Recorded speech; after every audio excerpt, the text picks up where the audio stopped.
أعوذ بالله من الشيطان اللعين الرجيم. بسم الله الرحمن الرحيم.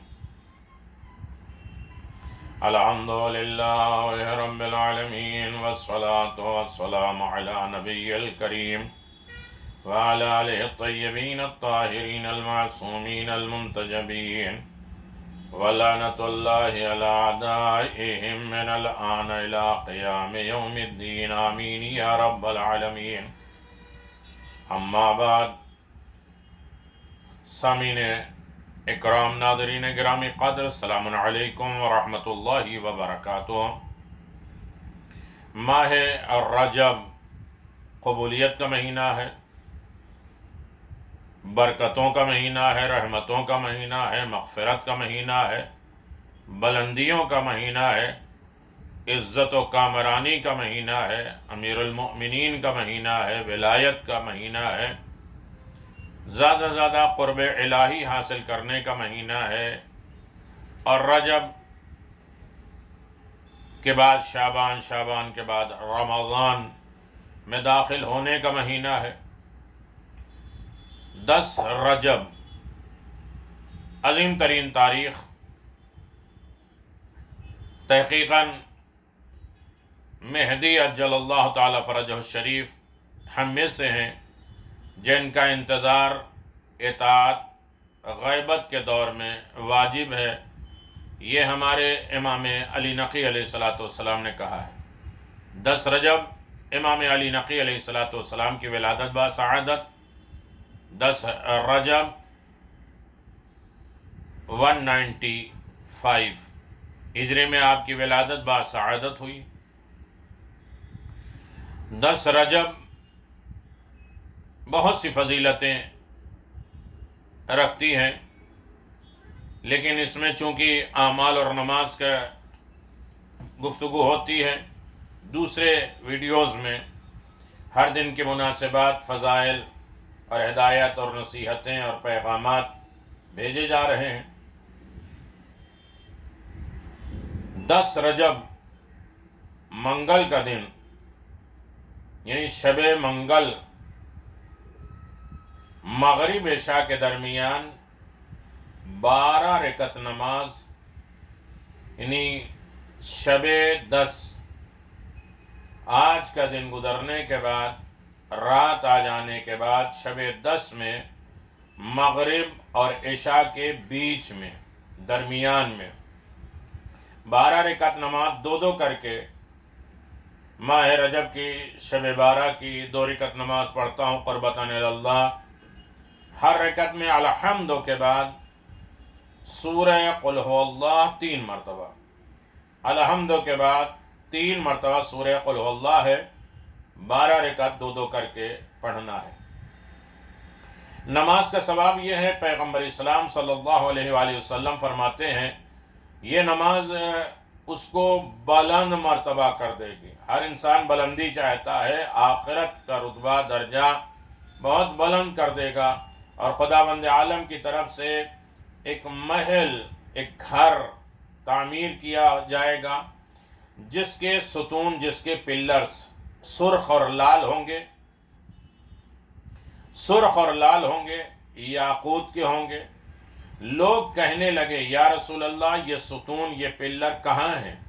تو آپ نے فرمایا یہ ستون، یہ پلرز مشرق مغرب کے بیچ میں ہے، درمیان میں ہے.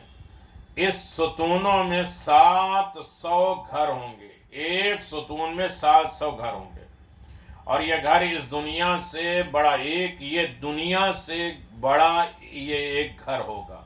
اور 700 گھر کا اندازہ لگائے. اس گھر میں سونا، یاقوت، زبرجد ہوں گے، اور اس محل کے اندر اتنے گھر ہوں گے کہ آسمان کے ستاروں کی طرح، اور ایسی چیزیں ہوں گی کہ جسے انسان کبھی تصور نہیں کر سکتا. ایسا ڈیکوریشن، ایسی سجاوٹ، ایسی تمام دولتیں، ہر ضرورت کی چیزیں اس میں میسر ہوں گی، جو خواہشات کریں گے فوراً مل جائے گی.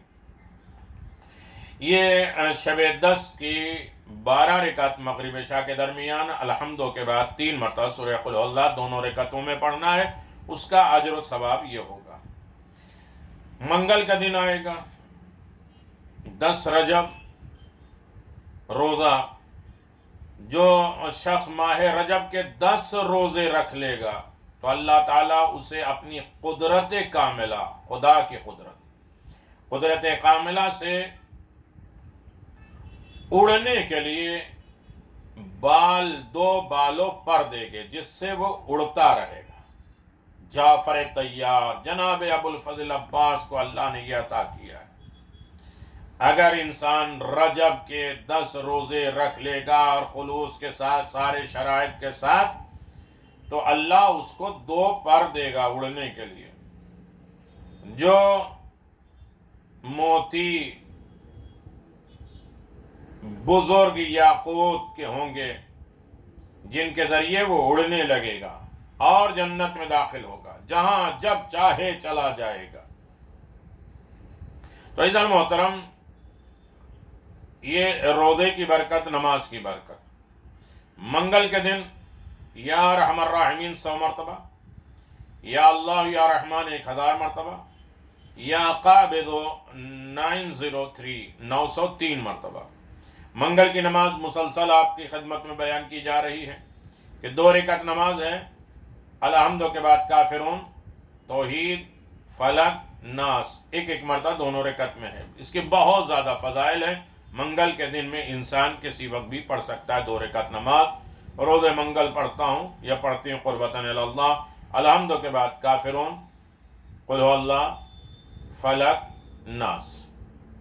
اور ایک منگل کو 6 رکعت نماز ہے جو 2 کر کے الحمدوں کے بعد 285 سے لے کر 286 سورہ بقرہ کی آیت آمن الرسول بما انزل الیہ، یہ آیت ایک مرتبہ پڑھنا ہے۔ ولادت باسعادت امام محمد تقی علیہ السلام، جنہیں تقی، جواد الائمہ، باب المراد، عریض، خانے، رضی، مختار، منتجب، یہ سارے القابات ہیں۔ جناب محمد تقی سے رزق بہت زیادہ منسوب ہے، بہت کم عمر امام کو ملی ہے۔ امام نے فرمایا کہ 3 چیزیں مومن کے لیے ضروری ہیں، مومن 3 چیزوں کا محتاج ہوتا ہے۔ مومن 3 چیزوں کا محتاج ہوتا ہے۔ ایک ہے المؤمن تحتاج الی توفیق من اللہ، مومن کو 3 ضرورتیں، 3 حاجتیں، 3 احتیاج ہوتی ہے۔ ایک اللہ کی توفیق، اور ایک کوئی اس کو واعظ اور نصیحت کرنے والی چیز، عبرت حاصل کر رہے، ہر چیز، لگڑے، لنگڑے، غریب، فقراء، آج یہ کورونا وائرس، یہ چیز، ہر چیز سے عبرت حاصل، نہ دکھنے والی اتنی خطرناک چیز، چھوٹی چھوٹی مشکلات کتنی بڑی ہو جاتی ہیں، ہر چیز، ایک چیز انسان کی زندگی میں اسے واعظ اور نصیحت کرنے والا، واعظ و نصیحت کرنے والا۔ ایک تو خدا کی توفیق جو 37 چیزیں ہیں، 37 چیزیں جس سے خدا کی توفیق ملتی ہے۔ دوسرے، ایک چیز اسے واعظ، نصیحت، روکنے ٹوکنے والا کوئی ہو، ایسا نفس ہو، ایسا ماحول ہو، ایسے بزرگ ہوں، ایسے معلم ہو جو اسے ہر وقت روکتے اور ٹوکتے رہے۔ یہی کمال نہیں ہے۔ تیسری ضرورت مومن کی ہے قبول، فمن ینصح، اور ان کی نصیحت کو قبول کرنے کے اندر طاقت بھی ہو۔ جاؤ اپنا کام کرو، ہم تم سے زیادہ جانتے ہیں۔ اچھائیاں اگر کوئی بتائے، نصیحت کرے تو اسے کا شکریہ ادا کرتے ہوئے اسے ایکسیپٹ کر لے، قبول کر لے۔ یہ مومن کی حاجتیں ہیں۔ مومن ہو گیا تو اس کی حاجتیں یہی ہیں کہ وہ نصیحتوں کو قبول کرے، واعظ کرنے والا کوئی ہو، خدا کی توفیق ملتی رہے تو کامیاب ہوگا۔ بہت بڑی باتیں امام محمد تقی علیہ السلام نے فرما دیا۔ خدا ایسی ولادت با سعادت آپ حضرات کو مبارک ہو، اور یقیناً جنت کی باتیں ہوتی ہیں تو جنت حسن خلق، اچھے اخلاق کے ذریعے ہی ملے گی۔ جو دنیا میں فائدہ، کہتے ہیں کہ کینہ پروری، بغض، اناد، جلسی، حسد، قدورتوں کو دور کر دو۔ رسالت میں آپ نے فرمایا کسی سے خندہ، مسکرا کے بات کرنا، مسکرا کے ملنا۔ ہزاروں غم ہوں لیکن مسکرا کے انسان بات کرے، کشادہ روی، کینے کو دور کر دے، جنت مل جائے گی۔ آخرت میں حسن اخلاق جو جنت کا سبب ہے، حسن خلق کی سبب قیامت کے دن حساب میں آسانی ہوگی۔ امیر المؤمنین فرماتے ہیں کہ رشتہ داروں کے ساتھ اچھا سلوک، صلہ رحم، یہ تمہاری عمر کو بڑھا دے گا، اور اخلاق کو اچھا بناؤ، خدا تمہارا حساب آسان کر دے گا، جنت میں جانے کا سبب بنے گا۔ رسول خدا فرماتے ہیں میری امت تقوی اور اچھے اخلاق جیسی صفت سے زیادہ جنت میں جائے گی، بلند درجات ہوں گے اچھے اخلاق کے ذریعے۔ تو ہمیں سب سے زیادہ جنتی کی، چلتے پھرتے جنتی کی علامت میں سے ہے وجہم منبسطن، ہزاروں غم الگ ہوں لیکن چہرہ حشاش بشاش مسکراتا ہوا۔ آپ باہر ممالک میں چلے جائیے، ایک دوسرے کو دیکھیں گے اسمائل، مسکرا کے بات کریں گے۔ ایسے اپنے ہم اور غم کو دوسرے کے سامنے بیان کرنے کی ضرورت ہی نہیں ہے۔ خدا کہتا ہے یہ میری شکایت ہے، اندر جتنی مشکلات اور پریشانی ہو اسے چھپاؤ، شکر پروردگار انجام دو، اور چہرہ حشاش بشاش مسکراتا ہوا چہرہ رکھو۔ تمہارے چہرے سے تمہاری تکلیف کا کوئی اندازہ نہ لگائے۔ ہاں محرم آ جائے، شہادتیں ائمہ معصومین آ جائے، تب انسان کے چہرے سے اس کے غم ہوں، صرف کے لباس سے نہیں۔ ہم کالا کپڑا پہن لیں تو یہ سمجھ لیں کہ ہاں ہم جو ہے وہ بڑے عزادار ہیں۔ ہمارا چہرہ، ہمارے اعضاء، ہماری گفتار، ہماری رفتار، یہ ساری چیزیں بتائیں۔ آج امام محمد تقی علیہ السلام کی ولادت ہے تو ہمیں یہ چہرہ حشاش بشاش لباس، اور لوگوں سے ملاقات، لوگوں کی ضرورتیں پوری کرنا، لوگوں کے زندگی سے ہم اور غم کو دور کرنا، جو امام محمد تقی علیہ السلام کرتے رہتے تھے، اس عمل کو ہمیں دہرانا چاہیے، کوشش کرنا چاہیے کہ ایسے عمل کریں۔ لوگوں کے لیے رزق صحت، رزق عقل، رزق برکت، رحمت، ان سب چیزوں کا سبب قرار دیں، تاکہ یہ ولادت ہمارے لیے باعث رحمت ہو۔